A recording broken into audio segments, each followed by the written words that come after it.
శ్రావణ శుక్రవారం అనగానే లక్ష్మీదేవి కల ఉట్టిపడే ముగ్గురు, ప్రశాంతమైన వాతావరణం గుర్తొస్తాయి కదా. ఈరోజు మన ఇల్లు పూజా మందిరంలా మెరిసిపోవాలంటే ఈ సూపర్ చుక్కల ముగ్గుతో పాటు మనుషుల నిజాయితీ గురించి ఒక చక్కటి కథను నేర్చుకుందాం. ఎక్కడా స్కిప్ చేయకుండా చివరి వరకు చూడండి. వీరాపురం అనే ఊర్లో రంగయ్య అనే మోతిబరి రైతు ఉండేవాడు. అతని దగ్గర ధనయ్య అనే అత్యాశపరుడైన పనివాడు ఉండేవాడు. రంగయ్య అతన్ని ఎంత బాగా చూసుకున్నా, అడిగిన దానికన్నా ఎక్కువ సొమ్ము వస్తువులు ఇచ్చినా ఇంకా ఏదో కావాలని ఆశపడుతూ అసంతృప్తితో గడుపుతుండేవాడు. అంతేకాదు, అతని కుళ్ళు ఎప్పుడూ రంగయ్య డబ్బు దాచిపెట్టే పెట్టె మీదే ఉండేది.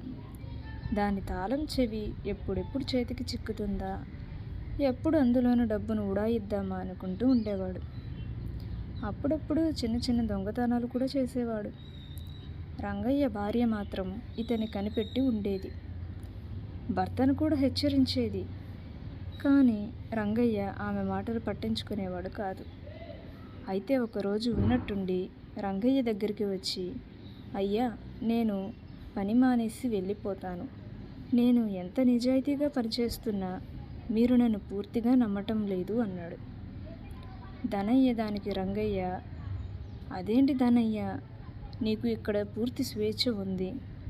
ఏం అవసరమన్నా తీసుకోవచ్చు, కావాల్సింది తినొచ్చు, చివరికి నా పెట్టె తాళాలు కూడా అందుబాటులో ఇక్కడే ఉంటాయి అని అన్నాడు, ఓ చోట తాళాల గుత్తి వేలాడుతుండడం చూపించి.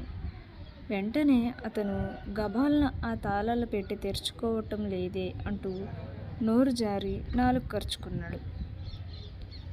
అడిగినప్పుడల్లా నేను డబ్బు ఇస్తుండగా తాళాలతో నీకు పనేమి వచ్చింది ధనయ్య? నీ తీరు గురించి నా భార్య చెబుతున్నా నేను పట్టించుకోలేదు. ఇక చాలు, నీకు రావాల్సిన డబ్బులను తీసుకుని వెంటనే వెళ్ళిపో అన్నాడు రంగయ్య కోపంగా. చేసిన తప్పుకు పశ్చాత్తాపడుతూ ఇల్లు వదిలి వెళ్ళాడు ధనయ్య. చూశారుగా, అతి తెలివితేటలు ప్రదర్శిస్తే చివరికి ఎలాంటి పశ్చాత్తాపం మిగులుతుందో. ఈ కథ మనకు నేర్పించిన పాఠం.